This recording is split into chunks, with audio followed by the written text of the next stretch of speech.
The generators kicked in at 4:47 a.m., and I knew we were cutting it close on fuel already. I stood in the lobby of Black Pine Summit Lodge, watching the first real snowfall of the season coat the panoramic windows, and tried not to think about the screaming I'd heard on the radio 3 hours earlier. Down in the valley, Riverside was burning.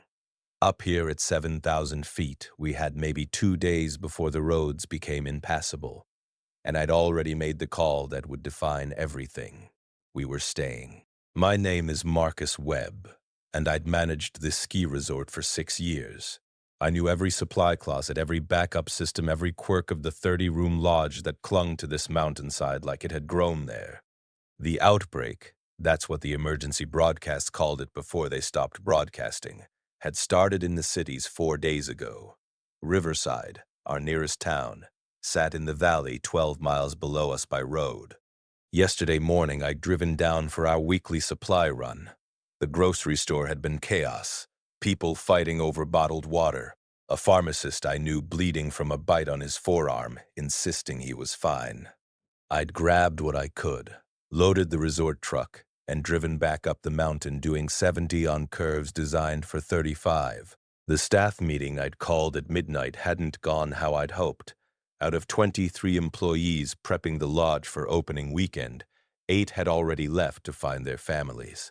I didn't blame them. The remaining 15 sat in the conference room, faces pale in the emergency lighting, listening to me explain that the winding access road would be snow-locked within 48 hours, and we needed to decide right now, leave or lock down. 15 chose to stay. 15 men whose names I'd committed to memory like a promise.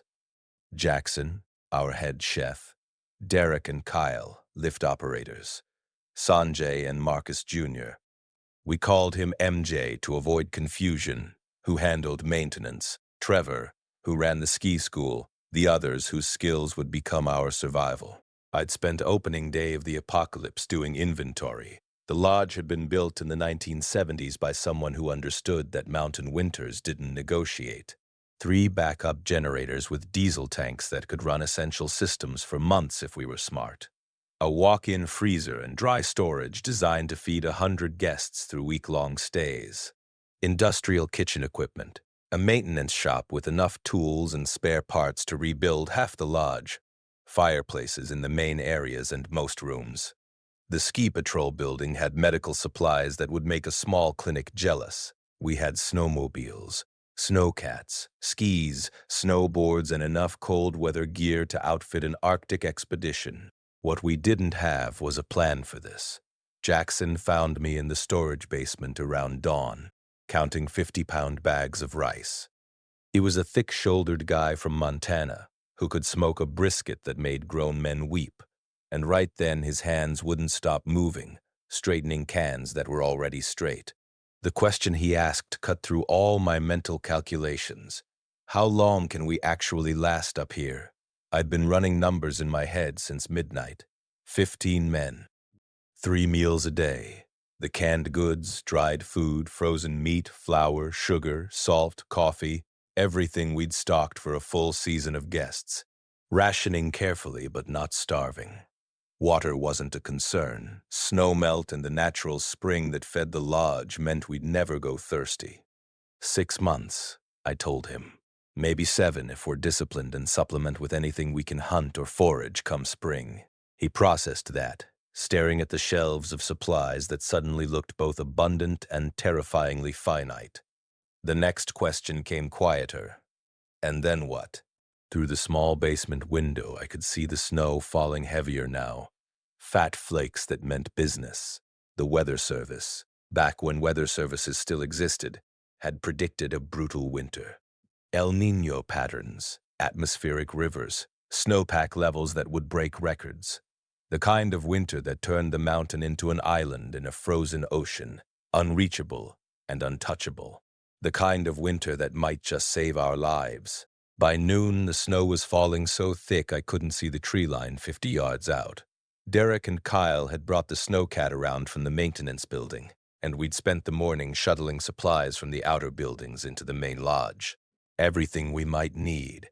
Everything we couldn't afford to lose if we got snowed in hard and couldn't dig out for weeks. The ski patrol building yielded trauma kits, splints, medications, oxygen tanks. The rental shop gave us hundreds of boots, gloves, insulated pants, jackets designed for sub-zero conditions. The maintenance shed provided lumber, nails, screws, wire, duct tape, propane tanks, oil, antifreeze, batteries, hand tools, power tools, welding equipment. Trevor worked with me to secure the perimeter. We weren't worried about infected making it up the mountain yet. The snow would stop them long before the elevation did. But I'd learned in the Marines that you establish your defense before you need it. We locked and barricaded the ground floor windows, reinforced the main entrance so it could be sealed completely, identified secondary exits if we needed escape routes. The lodge was built sturdy, but we made it sturdier. If you've ever had to make the choice between seeking safety in numbers or isolating completely, you'll understand what that first day felt like. Liberating and terrifying in equal measure. Every decision carried weight we couldn't fully calculate. Subscribe and stay with me, because that first day was just the beginning of understanding what survival would actually demand. The radio went silent on day 3. We'd been monitoring emergency broadcasts, getting fragments of information between walls of static. The CDC had quarantine zones. The military was establishing safe corridors. Martial law in major cities. Then garbled reports about the quarantine zones failing, about safe corridors becoming kill zones, about the military abandoning positions. The last coherent transmission I heard came from a station in Denver, a DJ playing classic rock and occasionally interrupting to describe what he was seeing from his studio window. His voice had gone hoarse from screaming song dedications like prayers. Then, mid-sentence, he stopped talking.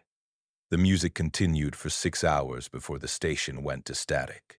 Sanjay had rigged up the lodge's satellite TV in the main lobby before the satellites apparently failed or the ground stations went dark. We'd watched news coverage disintegrate in real time. Professional anchors cracking on air. Live feeds cutting to screaming. A correspondent in Chicago attacked mid-report. Then just test patterns. Then nothing. The internet lasted slightly longer. Scattered social media posts describing cities falling. Desperate pleas for help. Grainy videos of people who weren't people anymore hunting in packs. MJ had the last connection on his laptop, refreshing news sites that stopped updating, until finally the Wi-Fi just couldn't find satellites anymore and we were alone. That isolation felt like someone had cut a rope I didn't know I'd been holding. We were committed now. The snow had already dumped 30 inches, and the winding access road was buried under drifts that would take heavy equipment to clear. Even if we wanted to leave, we couldn't.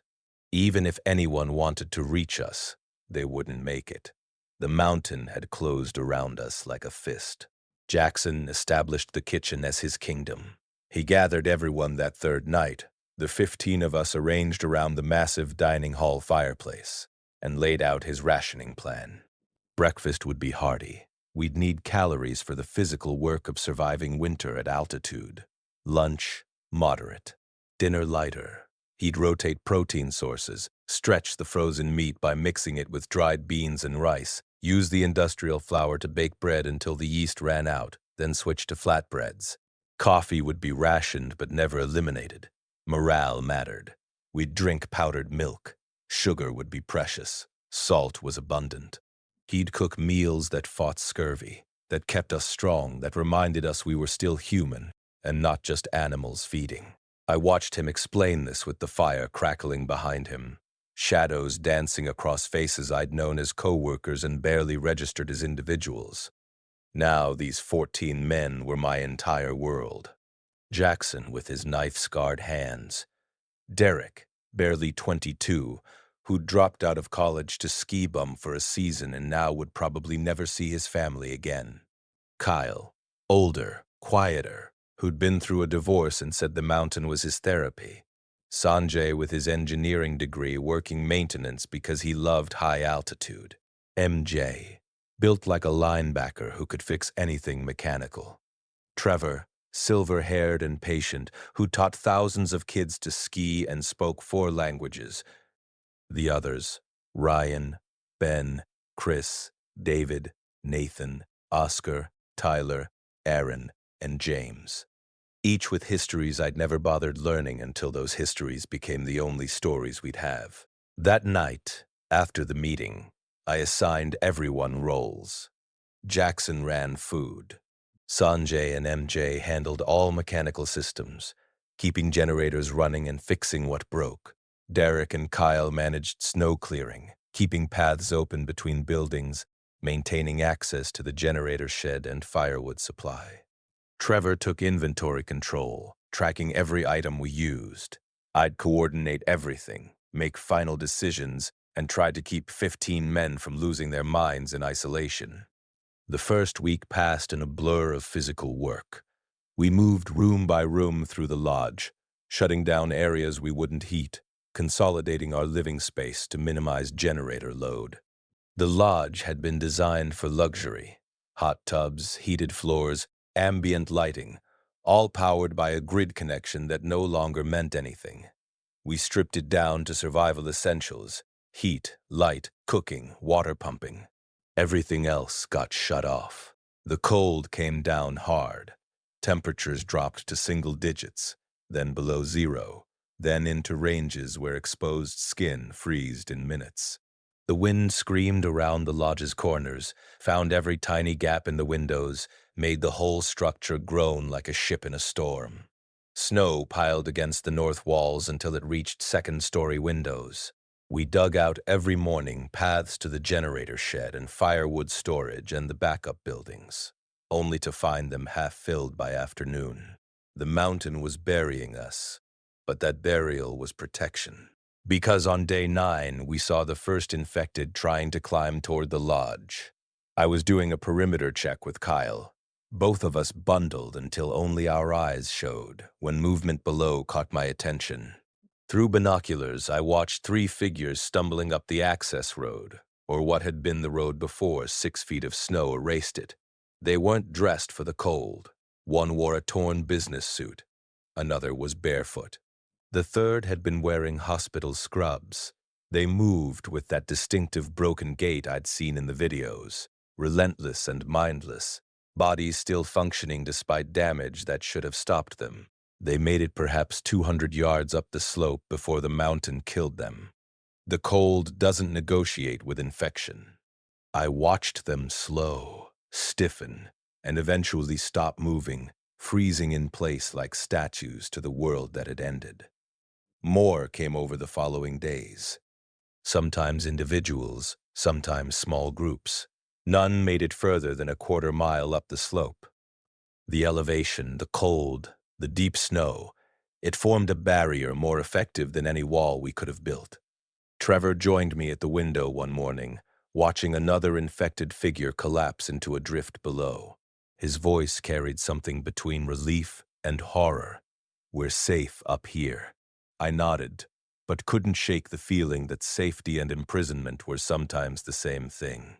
The routine saved us. Jackson's breakfast call at 0700, morning work assignments, lunch at 1300, afternoon projects, dinner at 1900, evening time for reading, cards, conversation, lights out at 2200 to conserve fuel. The structure gave shape to days that otherwise would have blurred into meaningless survival. We weren't just staying alive. We were maintaining civilization in a space 30 rooms large, suspended 7,000 feet above an extinguished world. But routines crack under pressure, and pressure was all we had. The first fight broke out in week 3. Ryan and Nathan had been best friends, both lift operators. Guys who'd spent their days together maintaining cables and checking safety systems. The arguments started over something stupid, a missing book, accusations of theft, escalating voices.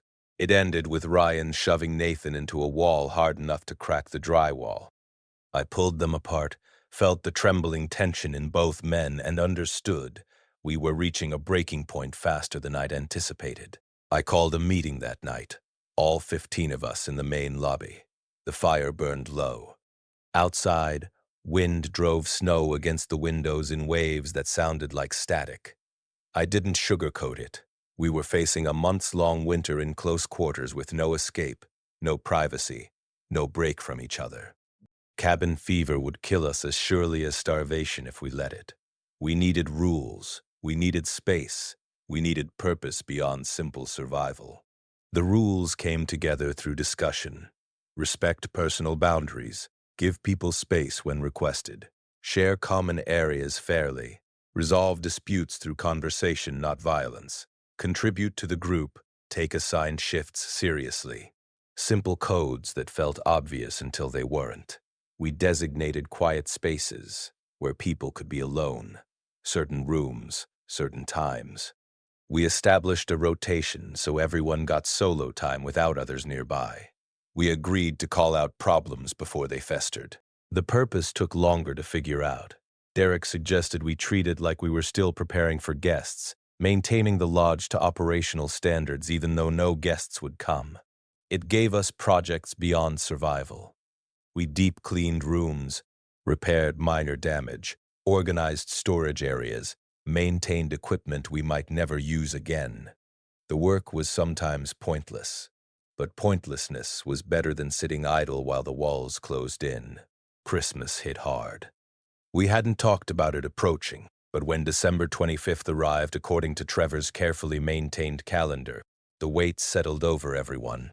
I could see it in the morning meal, men pushing food around plates, eyes distant, minds clearly somewhere else, with families they'd never see again, in houses that might not exist anymore, celebrating traditions that belonged to a dead world. Jackson disappeared into the kitchen after breakfast and refused help. We heard pots clanging, the oven running despite fuel concerns, his voice occasionally raised in what sounded like arguments with himself. At 1800, he emerged and called us to the dining hall. He'd somehow crafted a feast from our limited supplies. Roasted venison from the freezer, mashed potatoes, gravy, green beans, rolls, and a chocolate cake that used up a month's worth of our sugar ration. Candles lit the table. He'd even found holiday decorations in storage, battery-powered lights that he'd strung around the room.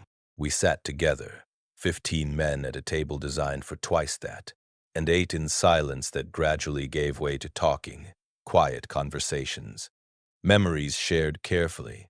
Tyler described his daughter's laugh. Aaron talked about his brother. Chris mentioned his dad teaching him to ski on this exact mountain 20 years ago. The stories weren't happy exactly. They were grief-wearing conversations clothes, but they were human, and humanity was what we were fighting to keep. I raised my water glass when the meal finished, searching for words that wouldn't sound hollow. To making it this far, to making it further. Glasses clinked around the table. In that moment, we weren't survivors or refugees or the possibly last people on a mountain. We were just men, together, refusing to surrender to the darkness pressing against the windows. The winter deepened into January like falling into cold water. Temperatures stayed below zero for 16 straight days. The snowpack measured 12 feet on level ground, 20-foot drifts against the lodge's north face. The world outside became abstract, just white and gray, mountains and sky, the trees buried to their top branches. We existed in a snow globe shaken and left to settle in permanent winter. The generators became our lifeline and our nightmare. Sanjay and MJ nursed them constantly, listening to every mechanical sound, interpreting vibrations and temperatures like prophets reading entrails. We were burning through diesel faster than the pre-outbreak calculations suggested because the cold was harsher, the load greater, the inefficiencies mounting. Sanjay ran the numbers and delivered the projection with characteristic directness. At current consumption, we'd run out of fuel by mid-March. We'd still be locked in hard winter, with 6 weeks until snowmelt would make the roads potentially passable. We cut generator use to 12 hours daily heat from 0600 to 1200, then again from 1800 to 2400. During off hours, we'd rely on the fireplaces and cold weather gear. It meant waking to frozen, breath-clouding rooms, eating breakfast in full winter clothes, spending mornings feeding fires and afternoons preparing for the evening heat window. It meant the lodge temperature swung 40 degrees daily. It meant living on the edge of hypothermia all the time, bodies working harder just to maintain temperature, burning calories we could barely spare. But we adapted. Humans always adapt or die, and we'd chosen adaptation. We slept in layers and sleeping bags rated for mountaineering, clustered in rooms with fireplaces. We moved constantly during cold hours, generating body heat through work. We learned which areas held warmth longest, which rooms were death traps of cold, where to shelter when the generator clicked off and the heating stopped. I'm not going to pretend there weren't moments when the isolation crushed down like the snow burying us. Times when I'd catch someone staring out windows at the white emptiness, face slack, eyes hollow.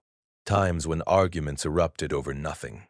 Someone breathed too loud, sat in someone's chair, used too much coffee. Times when I heard crying through walls at night, quiet and muffled, but unmistakable. Times when I did the crying. The mind does strange things in confinement. Around week 8, Ben started insisting he heard voices in the walls. Not infection, not people, just voices whispering conversations he couldn't quite make out.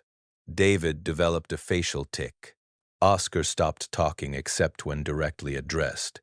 Tyler began a project of carving elaborate designs into firewood before we burned it, creating art that lasted only hours. We all found our own ways of coping, our own small madnesses that kept the big madness at bay. If this resonates with you, if you understand what it means to hold on when there's nothing to hold on to, stay with me. The winter's only half over, and the real tests are coming. We hit the breaking point in February. The cold had become a physical presence, a thing that lived with us and hunted constantly for weaknesses. Frostbite took 3 of James's toes despite our precautions. He'd stayed out too long clearing snow, hadn't felt them freezing, and by the time he noticed the damage was done, Trevor treated him with our medical supplies. But we all understood. We were deteriorating, bodies wearing down under constant cold, insufficient calories, altitude stress, psychological pressure. The food situation tightened. Jackson's rationing meant we weren't starving, but we were always hungry, that gnawing emptiness that became background noise to existence. We'd burned through the easy calories, the frozen meat, the canned goods with fat and flavor. Now we were eating rice and beans and rice, stretched with whatever creativity Jackson could summon. I watched men lose weight, faces hollowing, eyes sinking, bodies consuming themselves for fuel, including my own. I dropped maybe 30 pounds. My hands looked skeletal. My ribs showed stark when I changed shirts. The diesel situation reached crisis. Sanjay's projections had been optimistic. By mid-February, we were looking at complete fuel exhaustion in 3 weeks, and outside the thermometer still read -15. We had a decision to make that I'd been avoiding: shut down the generators entirely, rely exclusively on fireplaces and wood heat, except that we might freeze but we'd make it to spring, or keep running generators until the fuel died, then scramble to adapt when we had no choice. I gathered everyone for a vote. Democracy seemed important, like maintaining elections during a war. Symbolic, defiant, human. The discussion ran heated. Keep the generators meant controlled transition to wood heat, time to prepare. Stop them now meant immediate hardship but guaranteed fuel for emergencies. Arguments circled, voices rose, and then Derek said something that reframed everything. We're not going to make it to spring either way if we keep tearing each other apart. Maybe we need to survive each other before we worry about surviving the cold. The vote ended up 9-6 in favor of shutting down generators immediately, preserving fuel for critical emergencies. That night, after the evening heat window, Sanjay shut down the system. The sudden silence felt enormous. No mechanical hum, no forced air through vents, just the wind and the crackling fires and our breathing. The temperature began dropping immediately. By morning, the interior lodge read 28 degrees. Water in cups froze overnight. Our breath fogged thick. We became creatures of the fire. Every room with a fireplace became a gathering space, carefully tended by rotating shifts, fed constantly from our enormous stockpile of firewood. We'd haul wood inside during the warmest part of the day, stack it to dry near the fires, burn it through the night. Sleep happened in shifts near the hearths. Bodies clustered for warmth, personal space surrendered to survival. Meals became communal events around the kitchen fireplace, the only space where Jackson could cook without the generators. And somehow, Derek had been right. The shared hardship unified us instead of fracturing us further. When everyone suffered equally, when we huddled together for literal warmth, the petty disputes fell away. We became a unit, a tribe, a brotherhood forged in cold and isolation. Ryan and Nathan reconciled. Ben's hallucinated voices quieted. Oscar started talking again. We told stories to pass the endless hours. Childhood memories, job disasters, relationship failures, dreams we'd had for lives we'd never live. We knew each other's histories like scripture. The weather broke in early March. Not spring, we were weeks from spring, but a warming trend that pushed temperatures into the 20s, then 30s, then incredibly 40s during peak sun. The snow began its slow transformation from powder to slush to something that would eventually melt. Icicles the size of telephone poles fell from the roof edges, shattering spectacularly. The world dripped and trickled, water finding paths, the mountain beginning its thaw. I did a solo scout on the first truly warm day, strapping on snowshoes and hiking beyond the immediate lodge area for the first time since lockdown. The snowpack remained deep, but consolidated, supportable. I made my way to an overlook that provided views down into the valley, binoculars in hand, not sure I wanted to see what I'd find. Riverside was gone, not destroyed. I could still see the buildings, the road network, the basic geography, but dead. No lights, no movement, no smoke from chimneys. Through the binoculars, I could make out dark shapes in the streets that might have been abandoned cars or bodies or infected, frozen in place, then thawed. The town looked like photographs of Chernobyl, architecture without life, a monument to collapse. Other small towns dotted the valley floor, equally still. The highway that ran through the valley lay buried under debris and what looked like burned-out vehicles. The only movement I saw came from groups of infected wandering between buildings. Even at this distance, their distinctive motion was unmistakable. The valley was overrun, completely fallen, and we sat suspended above it in our mountain fortress. Spring would unlock the roads. Spring would make us reachable. Spring would end our isolation and safety simultaneously. I hiked back to the lodge and called a meeting. Laid out what I'd seen without sugarcoating. Explained the strategic situation. We could likely survive in the lodge indefinitely if we planned for next winter, rationed carefully, and supplemented our stores. The altitude and terrain would always provide natural defense, especially once snow fell again. But we'd be prisoners here, surviving but never living, waiting for rescue that probably wasn't coming and might not recognize us if it did. Or we could descend, try to reach the valley, search for supplies, potentially find other survivors, take enormous risks for uncertain rewards, maybe establish a better long-term position, maybe die trying. The discussion ran for hours, arguments for staying centered on known safety. The lodge had kept us alive. Why gamble that? Arguments for leaving focused on stagnation. We had maybe one more winter in us psychologically, maybe not even that, and then we'd be mad hermits waiting to die on a mountain.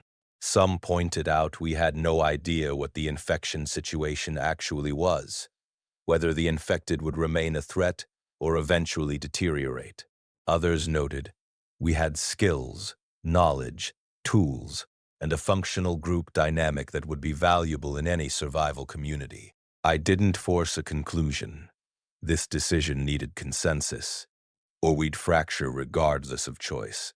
We tabled the discussion, agreed to think individually, and planned to revisit it in 2 weeks when the snowmelt would make departure actually possible. Those 2 weeks stretched like taffy. The thaw accelerated, revealing a landscape we'd forgotten existed. Ground appeared in patches. The access road emerged from beneath its snow blanket, buried under fallen branches and rock slides, but structurally intact. Birds returned, their calls shocking after months of wind silence. The air smelled different: wet earth, pine needles, something growing instead of just enduring. Jackson used the warming to inventory our remaining supplies with Trevor. The accounting was grim: enough food for maybe 6 more weeks at current rations. Less if we couldn't supplement. We'd consumed virtually everything except basic staples. The medical supplies were depleted by a third generator diesel, sat at 15 gallons, enough for a few emergency hours. Firewood remained abundant. We'd barely touch the massive stockpile.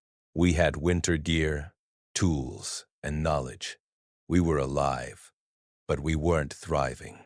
The final meeting came on March 29th, with the calendar showing spring even if the mountain disagreed. Snow remained in deep drifts, but the roads would be passable with effort and a snowcat. I went around the room, asking each man his choice: stay or go, safety or risk, known versus unknown. 13 voted to descend. 2 chose to stay: Kyle and Oscar, who felt they'd found something on the mountain they didn't want to leave. A peace or a purpose, or maybe just a fear they couldn't articulate. I didn't judge them.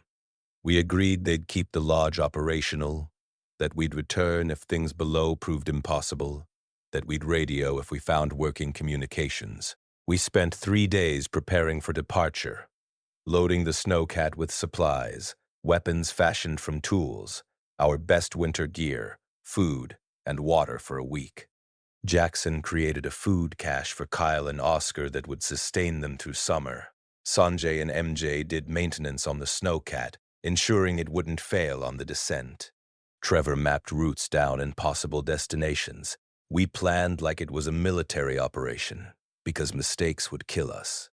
The morning we left, I stood in the lodge lobby one final time, looking at the space that had been prison and sanctuary equally. The massive windows that had shown us winter's face for 5 months. The fireplaces that had kept us alive. The rooms where we'd survived each other and ourselves. Kyle and Oscar stood by the entrance, ready to close and lock behind us. No emotional goodbyes. We'd said everything that mattered already. I climbed into the snowcat with Jackson, Derek, MJ, and the others. 12 men heading down from safety into unknown danger. The engine coughed, caught, roared. We pulled away from Black Pine Summit Lodge, leaving our mountain fortress behind, trading altitude for uncertainty. The descent took 4 hours, navigating the buried access road, pushing through drifts, clearing obstacles, dropping elevation and safety with every curve. The temperature rose, the air thickened, the valley spread before us, and the closer we got, the more details emerged: burned buildings, abandoned roadblocks, crashed vehicles, and the infected scattered but present, turning toward our engine noise. We made it to Riverside by afternoon. The town was worse up close. Evidence of fighting, bullet holes, barricades, dried blood-painting walls, bodies frozen and thawed and frozen again, carrion picked apart by animals. The infected moved among ruins, not in the massive hordes from early reports, but in small groups, deteriorated but still dangerous. We kept moving, avoiding contact, searching for supplies or survivors and finding neither. 3 days into the valley, we located a FEMA camp on the outskirts of what had been Riverside Regional Airport. Abandoned but not looted, apparently overrun before evacuation completed. We found pallets of MREs, medical supplies, ammunition, and communications equipment. We found bodies in FEMA uniforms. We found records indicating the evacuation had failed, The military had pulled back, and this entire region had been written off as lost. But we also found other survivors, a group of 6 men living in the airport maintenance hangar, surviving on scavenged supplies and luck. Then another 4 at a fortified hardware store. Then a family, father and sons, in a farmhouse outside town. Slowly, carefully, we built a network, shared information, pooled resources, established something that might become a community if we could hold it together. The infected remained a constant threat, but manageable. They degraded over the winter, slower, more damaged, easier to avoid or handle if necessary. The real threat was other survivor groups, desperate and dangerous, competing for limited resources. We had our first violent encounter on day 18, defended our position, lost no one but gained understanding. The world below had become tribal, territorial, and would remain that way for a long time. By mid-April, we'd established a compound at the FEMA camp, 42 people total, walls reinforced, supplies adequate, security rotating, gardens started, water sources secured, systems developing. It wasn't the lodge. It was harder, more exposed, more complicated with more people. But it was growing instead of just surviving. It was possibility instead of waiting. I radioed Kyle and Oscar weekly on the frequency we'd established, filling them in, offering open invitations. They declined, content on their mountain, and I envied them sometimes. They'd found something certain. We were gambling daily that we could build something better than certainty. Looking back now, months later, I understand that first winter differently. Black Pine Summit wasn't a refuge. It was a crucible. The mountain didn't save us from the apocalypse. It tested whether we were worth saving, whether we could maintain humanity when every external structure collapsed, whether 15 strangers could become brothers when brotherhood meant survival. We passed that test, but the testing never really ended. The zombie plague took the world we knew. The winter gave us time to process that loss and forge ourselves into something that could survive what came after. The mountain taught us cold endurance, but the valley demands hot adaptation. Both are necessary. Both are brutal. Both are the price of remaining human when humanity became optional. If this story resonated with you, if you've thought about how you'd handle isolation or crisis or the end of everything you know, then understand this. Survival is never the challenge you expect. It's not the monsters or the cold or the hunger. It's staying yourself when everything tries to strip that away. It's choosing daily to maintain the structures that make survival worth it. Compassion, cooperation, community, hope. Share this if you believe those things matter. If you think civilization is something we carry inside instead of something that just surrounds us. Comment if you've got your own survival philosophy, your own plans or fears or thoughts about what you'd do when the world ends, and you have to decide who you'll be and what comes next. We're still here, still adapting, still fighting. The lodge sits above us on the mountain, and sometimes I look up at it and remember what it gave us: time, safety, and each other. Maybe someday we'll need it again. Maybe winter will come and we'll retreat upward, back to that fortress of wood and stone and elevation.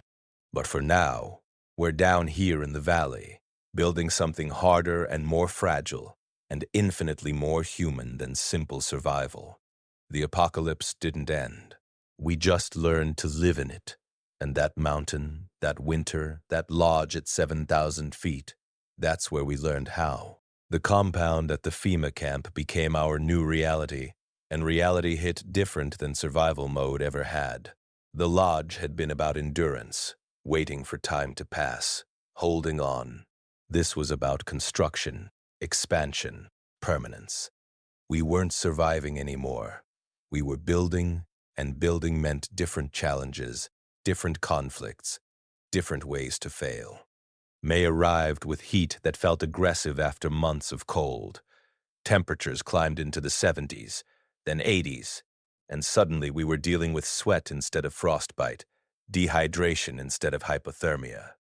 The infected became more active in the warmth, moving faster, lasting longer between feedings. We learned their patterns through observation and close calls. They hunted by sound and movement primarily, avoided extreme heat during peak sun, traveled in loose groups that suggested some residual pack instinct. They could be killed through sufficient head trauma or destroyed by fire. They weren't the sprinting nightmares from early videos. Infection and time had degraded them, but they remained lethal if you got careless. The compound's population fluctuated as survivors trickled in or left seeking better situations. We peaked at 56 people by late May, mostly men but including 3 teenage boys and 1 elderly man who'd survived alone in a basement for 4 months eating jarred preserves. Every new arrival meant recalculating resources, assessing skills, evaluating trust. I'd become the de facto leader through some combination of military experience, lodge management skills, and being the person willing to make unpopular decisions. Jackson ran food production and rationing. Sanjay oversaw infrastructure and systems. Derek handled security rotations.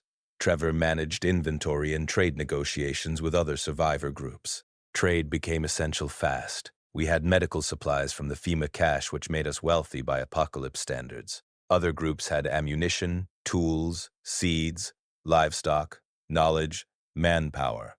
A primitive economy emerged, barter-based and sometimes violent, with trusted intermediaries and neutral meeting zones, and all the complexity humans create whenever they try to organize resources. We traded antibiotics for chickens, gauze for ammunition, morphine for intelligence about infected movements. Every transaction carried risks: ambush, theft, betrayal. But isolation meant slow death, so we traded and built networks and hoped more than we knew. The gardens went in during a 3-day push in early May. Everyone working the earth behind our reinforced walls. We planted fast-growing crops: radishes, lettuce, beans, squash, tomatoes, seed packets from the hardware store survivor group, soil enriched with composted waste, water from the airport's emergency well system that Sanjay and MJ had coaxed back to life. The work felt absurdly hopeful, pushing seeds into dirt while infected wandered the perimeter fence, betting on a future that might not extend to harvest. But the alternative was giving up, and we'd come too far to surrender to despair. I assigned rotating crews to fortification improvements. The FEMA camp had basic infrastructure: chain-link fencing, prefab buildings, concrete barriers, but nothing designed for siege. We upgraded systematically, reinforced fencing with scavenged materials, established elevated watch positions, created overlapping fields of fire, stockpiled defensive supplies. The airport's maintenance equipment, forklifts, tractors, utility vehicles, became our construction tools. We weren't engineers, but necessity taught us fast. The first major test came in June. A group calling themselves the Riverside Reclamation Front made contact. 37 people led by a former police officer named Grant Holloway. They'd fortified the high school, established a larger agricultural operation than ours, and wanted to coordinate survivor groups under unified leadership. Grant's leadership, specifically. He arrived for negotiations with 8 armed men, confident and territorial, laying out his vision: centralized authority, shared resources, mutual defense, with him making strategic decisions for all groups. I listened in the command tent, a FEMA structure we'd repurposed, with Jackson, Sanjay, Derek, and 2 representatives from other allied groups. Grant had that cop energy used to compliance, frustrated when I asked questions about resource distribution and decision-making authority. His answers revealed the reality. He wanted tribute, not alliance. Groups would provide food and supplies to a central stockpile he controlled, receiving protection and coordination in return. Classic protection racket-wearing community organizations clothes. I declined politely. Explained we'd work with any group on mutual respect terms, but wouldn't subordinate ourselves to external authority. Grant's expression hardened, civility dropping away like a mask. He suggested we reconsider, noted his group's size and capabilities, implied consequences for non-cooperation. I stood, meeting his implied threat with silence until the moment stretched uncomfortable, then thanked him for visiting and had Derek escort his people out. Jackson waited until they'd cleared the compound before speaking. That's going to be a problem. He wasn't wrong. 2 days later, one of our scavenging teams got ambushed 3 miles from the compound. They escaped, but the message was clear. Cooperation or conflict, nothing between. I called a compound meeting, laid out the situation without sugarcoating. We could submit to Grant's authority, maintaining peace at the cost of autonomy. We could fight, risking everything we'd built. Or we could reinforce, prepare, and hope diplomacy prevailed while planning for war. The vote was unanimous for option 3. Whatever else we'd lost in the apocalypse, we weren't surrendering our freedom to rebuild it under someone else's boot. We doubled security, restricted movements outside the compound, reached out to our trade network about Grant's demands. Turned out we weren't alone. 4 other groups had received similar offers and declined. We started coordinating, sharing intelligence, establishing communication protocols. If Grant wanted to rule the valley, he'd find it more complicated than expected. The gardens started producing in late June, and that first harvest felt like resurrection. Radishes and lettuce, simple and small, but grown instead of scavenged. Proof that we could create, not just consume, remnants. Jackson built meals around the fresh vegetables, stretching our stores further, improving nutrition and morale simultaneously. The tomatoes came in July, and we ate them like miracles, juice running down chins, seeds and all. MJ, who'd never gardened before the apocalypse, became our most dedicated cultivator, talking to plants and tracking growth with detailed logs. But while we grew food, the Riverside Reclamation Front grew aggressive. Harassment escalated, shots fired near our scavenging teams, supplies stolen from cache points, infected herds apparently driven toward our compound through noise tactics. We couldn't prove Grant's direct involvement, but the pattern was obvious. He wanted us weakened, desperate, willing to accept his terms rather than face constant pressure. The breaking point came in mid-July. One of our trading partners, the farmhouse family, got overrun by infected in what looked like a coordinated attack. The father and 1 son died. The remaining 2 sons made it to our compound barely ahead of the horde, traumatized and furious. They described hearing vehicles beforehand, seeing figures moving in the distance who didn't engage the infected but seemed to be guiding them.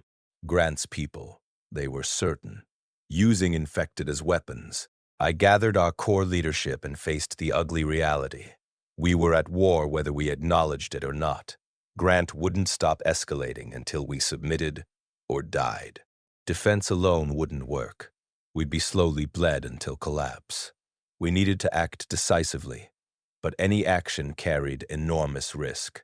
The compound held 53 people now, including non-combatants.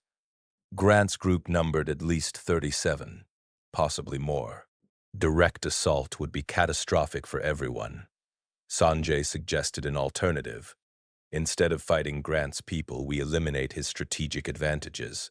His group controlled the high school, which had good fortifications but relied on a single well for water and the nearby pharmacy for medical supplies. We couldn't take the school, but we could make it untenable.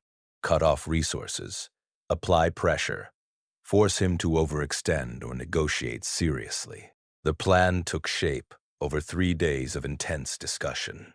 We'd coordinate with our allied groups for simultaneous actions, raid the pharmacy Grant's people used, sabotage the well system, hit their outlying supply caches, and make it clear that continued aggression would cost more than cooperation. It was risky, aggressive, and potentially disastrous.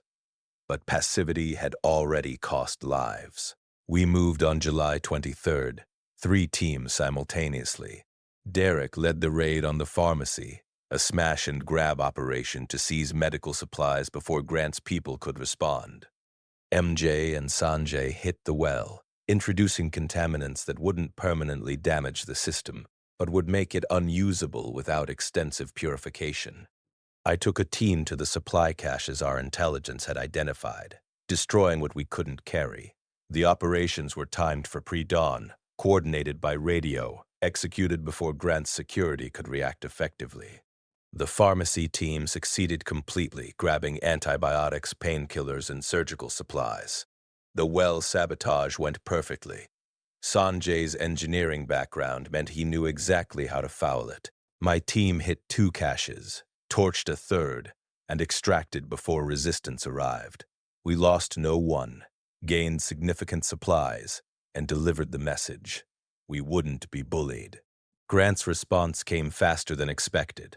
That afternoon, his entire force hit one of our allied groups, the hardware store survivors, in overwhelming strength. It was punishment, demonstration, and warning combined. 4 men died in the assault. The survivors scattered, their position overrun, months of work destroyed in an hour. Grant sent a message through a neutral party. Submit or face systematic destruction of everyone who'd allied with us. The brutality shocked our compound. We'd struck a strategic blow, and Grant had answered with massacre. The moral calculus of our actions suddenly looked murkier. Had we protected ourselves or condemned our allies? Had resistance been necessary, or had our pride killed people who'd trusted us? The questions haunted our evening meeting, and I had no good answers except the one I'd learned in the Marines. Once conflict starts, victory is survival and defeat is death, and second-guessing gets people killed. We reinforced our defenses and prepared for assault. Grant would come, that was certain. The only questions were when and in what strength. Our advantages were fortification, preparation, and desperation. His advantages were numbers, aggression, and willingness to accept casualties. The infected added chaos to any engagement, attracted by noise and violence, attacking anyone in reach. Multiple survival groups fighting while infected swarmed meant maximum death all around. I spent a night on watch, staring at the perimeter fence and the darkness beyond, thinking about the lodge. Up there on the mountain, Kyle and Oscar were safe, isolated, dealing with simple problems like firewood and food. We'd chosen complexity, community, building something larger than survival. That choice had led directly to this moment. Armed camps preparing for battle over resources and power and control. Maybe we'd been better off in the snow. Derek found me around 0300, took position beside me on the watch platform. His question cut through my circular thinking. You regret coming down? I considered lying, offering leadership confidence. But Derek deserved honesty. Sometimes, the lodge was clearer, harder but clearer. I gestured at the compound, the sleeping people, the fortifications that might not be enough. This is messier, more complicated, more ways to fail. He nodded, watching the darkness. But more ways to matter. We're building something. That family's sons are alive because we were here. Those people sleeping in there have community instead of isolation. Maybe we screw it up. Maybe Grant kills us all. But at least we tried for more than just staying alive. The assault came 2 days later, but not how we'd expected. Instead of direct attack, Grant's people hit our water source, the airport well system that sustained the compound. They used explosives, collapsing the well shaft and destroying the pump housing, then withdrew before we could respond. Suddenly, we were facing the same crisis we'd inflicted on them: survival without sustainable water. The psychology was brilliant and vicious. We could last maybe a week on stored water, lessen the heat. We'd have to abandon the compound or raid other water sources, leaving our fortifications and supplies. Grant had turned our strategy against us, and the implicit message was clear: surrender now or die slowly of thirst. The emergency meeting ran heated, voices raised, accusations flying. Some blamed me for provoking Grant, others wanted immediate retaliation. A few suggested scattering, abandoning the compound entirely. The unity we'd built was fracturing under existential pressure, and I could feel leadership slipping away in the chaos. Jackson's voice cut through the argument loud enough to command attention. Everyone shut up. The room fell silent. He looked at me directly. We've got 5 days of water if we ration hard. What's the play? I'd been running scenarios constantly since the well exploded, cycling through options that all ended badly. But one possibility existed, risky and desperate, and maybe brilliant. We go up the mountain. The lodge has natural springs, water we can haul down. It's a 3-day round-trip minimum with the snowcat, dangerous as hell, but it solves the immediate crisis and buys time to repair the well or relocate. Sanjay processed that quickly. The snowcat can haul maybe 300 gallons safely. That's 6 days of water for 50 people, and it costs 3 days of effort and fuel. The math barely works, and that's assuming the lodge is accessible and Kyle and Oscar are cooperative. It's the best option we have, I countered. Grant won't expect it. He'll be watching for us to hit other wells or negotiate surrender. This gives us breathing room to plan actual solutions instead of reacting desperately. The discussion continued, but the decision was forming. We'd send a team to the lodge, small, mobile, capable of handling the mountain and any problems they encountered. Bring back water immediately. Assess whether the lodge could serve as fallback position. Reconnect with Kyle and Oscar. I'd lead the team personally, taking Derek, MJ, and 2 others. We'd leave tomorrow at dawn, run hard, return fast. That night, I packed gear I'd hoped never to use again. Winter clothes, snowshoes, cold weather supplies. The mountain in late July would be dramatically different from winter. Snowpack melted except at high elevations. Vegetation emerged. Terrain transformed. But the elevation remained, the isolation remained, and the lodge remained if we needed it. I found myself looking forward to seeing Black Pine Summit again, that fortress where we'd survived the worst and forged something unbreakable. The ascent took 2 full days instead of the 4 hours our winter descent had required. The access road was damaged worse than expected. Rock slides, washouts, vegetation overgrowth, sections completely collapsed. We spent hours clearing paths with hand tools, winching the snowcat over obstacles, navigating terrain that barely qualified as road anymore. The valley fell away below us as we climbed, and with each 1,000 feet of elevation, the air cooled and cleared. By nightfall of day 1, we'd only made 6 miles. We camped roadside, taking shifts on watch, listening to the mountain's night sounds that seemed impossibly loud after months of compound life. Derek kept first watch, and I lay in my sleeping bag staring at stars so thick they looked artificial. The Milky Way blazed overhead, unobscured by light pollution that no longer existed anywhere. Beautiful and terrible, this was the night sky humans had seen for millennia before electricity, now returned because civilization had collapsed.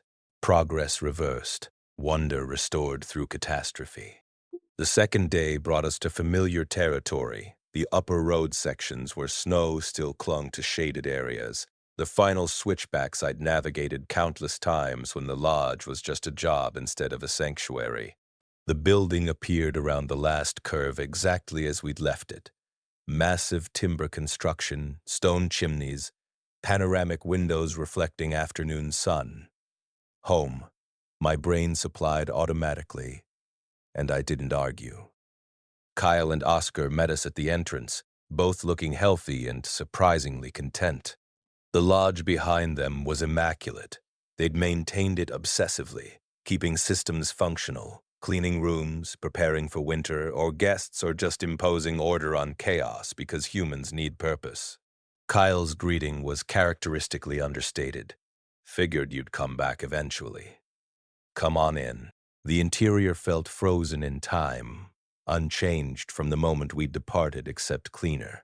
Fires burned in the main fireplaces despite summer heat. Supplies were organized with military precision. The generator sat quiet, diesel reserves untouched. Kyle and Oscar had lived like monks, surviving on ration stores and the garden they'd established, speaking rarely but working constantly. They'd found peace in isolation that I envied and couldn't imagine sustaining. Over dinner, venison from their hunting and vegetables from their garden, I explained the situation, Grant's aggression, the destroyed well, our desperate water needs. Kyle listened, expression neutral, then asked the question that mattered. You need a fallback position or just water? Both, potentially, I admitted. The compound might not be sustainable long term. Grant's determined to control the valley, and we're the biggest obstacle. If things get bad enough, we might need to retreat up here, regroup, survive another winter or longer. Oscar spoke for the first time since greeting us, his voice rusty from disuse. The lodge can support maybe 20 people year-round if we're smart. More than that, we'd strip resources and destroy what makes it viable. He paused, choosing words carefully. You're welcome. Your people are welcome. But we can't become a refugee camp. The mountain doesn't negotiate carrying capacity. He was right, and I'd known that before asking. The lodge was sanctuary for some, not salvation for everyone. Choices would have to be made about who ascended if retreat became necessary, and those choices would be brutal. Understood. For now, we just need water and a lifeline. Can you spare it? Kyle nodded. Springs flowing strong. We'll help you load. But Marcus, he fixed me with a look that carried weight. Whatever you're building down there, it's going to cost. Make sure the price is worth paying. We spent the night at the lodge, sleeping in familiar rooms, wrapped in memories of that first winter. The silence felt profound after the compound's constant noise and tension. No watch rotations, no security concerns, no politics or conflict or struggle for dominance. Just the wind and the creaking building, and two men who'd opted out of rebuilding civilization in favor of maintaining one perfect sanctuary. I understood the appeal viscerally. Morning brought the work of loading water. We filled every container the snowcat could carry, barrels, jugs, jerry cans, improvised bladders, until we'd loaded 300 gallons and maxed out safe capacity. Kyle and Oscar provided detailed maps of the spring system, explaining how we could establish a permanent waterhaul route if necessary. They also offered intelligence from their radio monitoring. Scattered transmissions suggesting larger survivor communities existing in distant cities, hints of government remnants attempting coordination, reports of infected populations declining in some regions. The world beyond the valley continued, changed, but not ended. We departed mid-morning with promises to return if circumstances demanded, leaving Kyle and Oscar to their chosen isolation. The descent went faster than ascent. Gravity and clear path meant better time despite the heavy load. We made the compound by nightfall of day 3, exhausted but successful. 300 gallons of mountain spring water, cold and pure, bought us nearly a week of breathing room. Jackson rationed it carefully while Sanjay assessed well repair options. The damage was extensive but not irreparable. The shaft could be re-excavated, new pumps installed, the system restored. It would take 3 weeks minimum, require equipment we'd have to scavenge or trade for, and leave us vulnerable during construction. But possible. Everything was possible if you were willing to pay the cost. Grant made contact on day 5 of our water situation, sending an emissary with surrender terms, acknowledge his leadership, contribute 20% of all resources to central stockpile, accept oversight of our operations, and he'd allow us to remain at the compound under his protection. The alternative was continued pressure until we collapsed or scattered. His generosity was time-limited. We had 48 hours to respond. I listened to the emissary deliver his script, watched the rehearsed superiority, and felt something crystallize. We'd been reacting to Grant since the beginning, responding to his moves, trying to survive his aggression. Defensive strategy had failed. The well sabotage proved he'd just escalate until we submitted or died. We needed offense, not defense.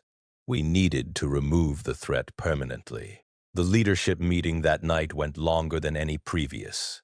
I laid out what I was considering.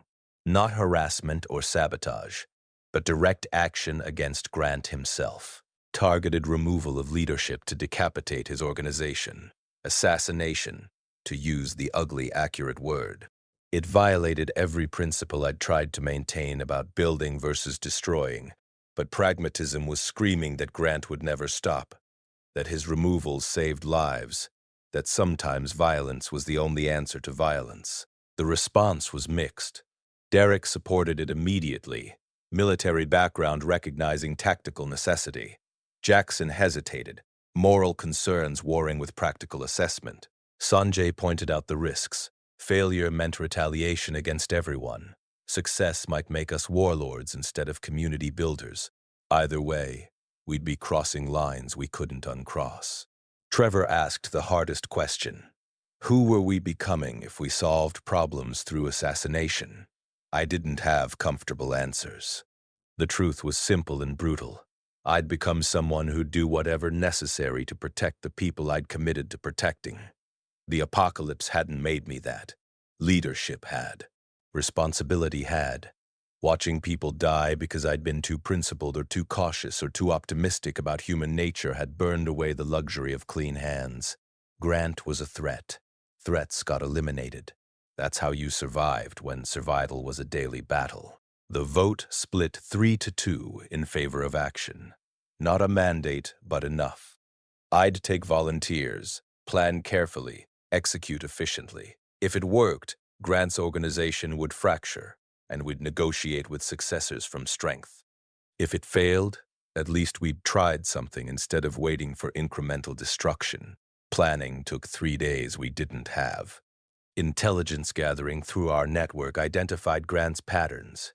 He spent evenings at the high school's command center, protected by guards but not paranoid, confident in his position. The building was a fortress's. We'd hit him during a supply run he made weekly, away from his base, with minimal security. Small team, close range, overwhelming force. Immediate extraction. Simple in concept, nightmarish in execution. I selected the team carefully. Derek for marksmanship and experience, MJ for muscle and reliability, plus 2 volunteers from other survivor groups who'd lost people to Grant's aggression and wanted payback more than safety. 5 men total. We'd stage near the supply route, wait for Grant's convoy, execute the ambush, and disappear before response could organize. Morally questionable. Tactically sound. Emotionally necessary. The night before the operation, Jackson found me doing equipment checks in the armory tent.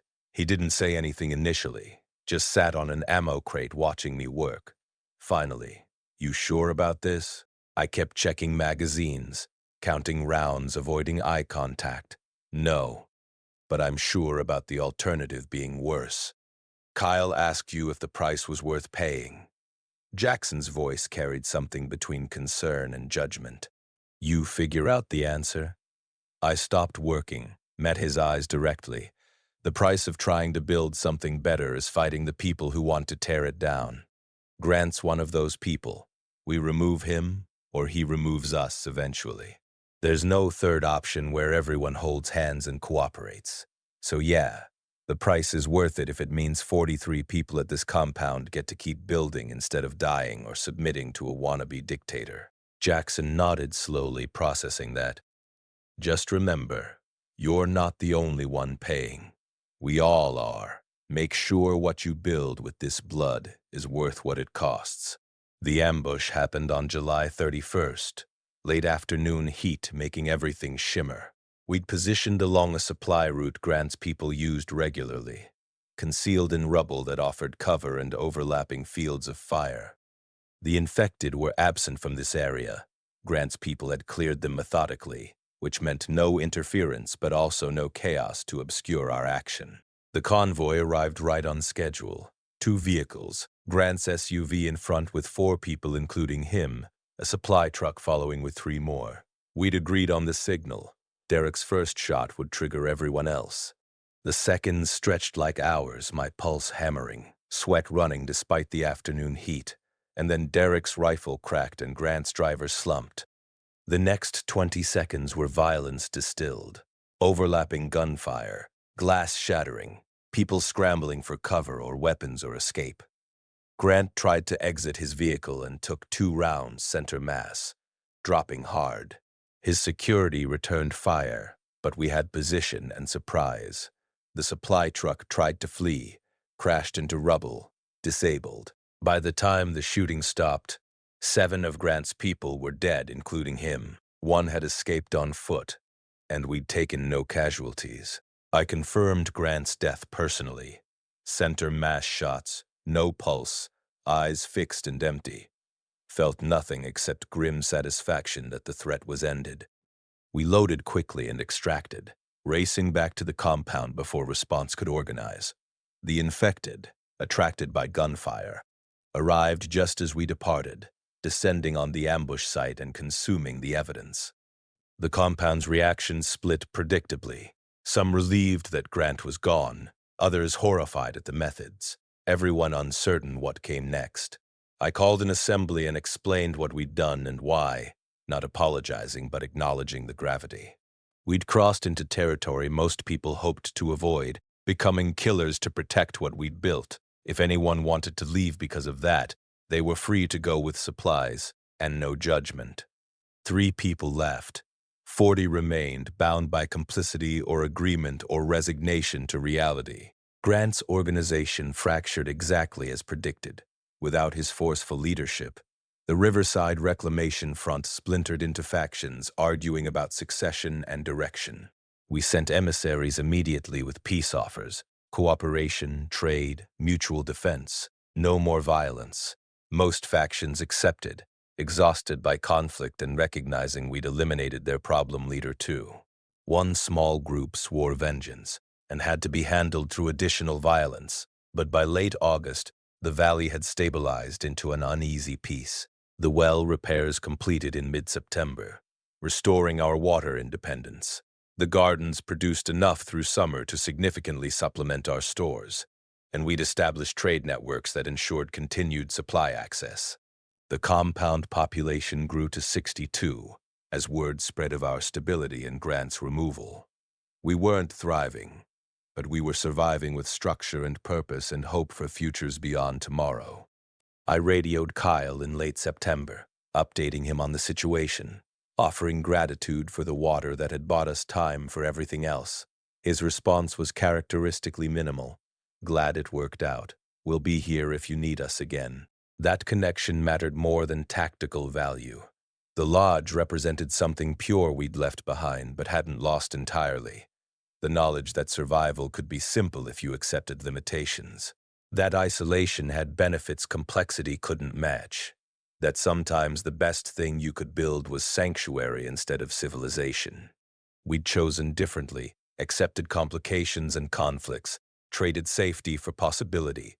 But the lodge remained, suspended on the mountain, proof that other choices existed if our path proved impossible. Fall arrived, with the certainty of another winter approaching.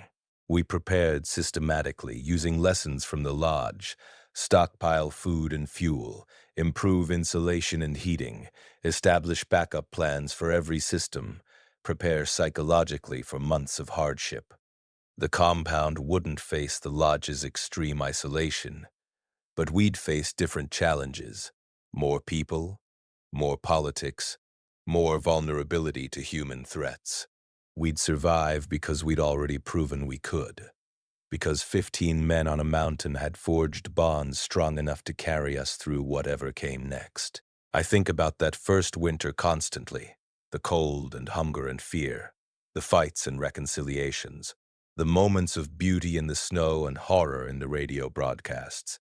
The transformation of strangers into brothers. Everything since has been consequence and continuation of what we built in those 5 months of isolation.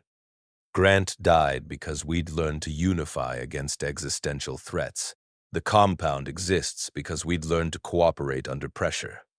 The valley's tentative peace exists because we demonstrated that survival didn't require surrendering humanity. The apocalypse took the world we knew and gave us nothing back except each other and choices. The mountain gave us time to understand what mattered, The valley gave us space to build with that understanding. Both are necessary. Both are ongoing. Both are the difference between surviving and living. If you've stayed with me through this entire story, through the winter and the descent and the conflicts and the moral compromises, then you understand something essential. There's no clean survival, no perfect choices, no path that doesn't cost something precious. You just decide what you're willing to lose and what you'll die protecting. Then commit to that decision, even when it destroys you. Share this if you think those choices matter. If you believe surviving means something more than just biological continuation. If you've thought about who you'd be when everything familiar collapses. We're still here, still building, still fighting. The lodge watches from above, constant and patient, ready if we need it. The valley spreads below, dangerous and possible, demanding everything we can give. Between those extremes, we're carving out space for human life that means something beyond pure survival. It's brutal work. It's necessary work. It's the only work that matters when the world ends and you decide to build something from the ruins. Winter's coming again. We'll be ready. We learned how on a mountain at 7,000 feet, 15 men becoming family because nothing else would keep us alive. That knowledge doesn't expire. That brotherhood doesn't fracture. That choice to maintain humanity in inhumane circumstances, that's forever, or until we're all gone and there's no one left to make the choice. But we're not gone, not yet. Not while we still have breath and will and each other. The zombie plague took the world. We're taking it back, one day and one decision and one hard-won victory at a time. That's the real story. That's what matters. That's why we survived the winter and everything after.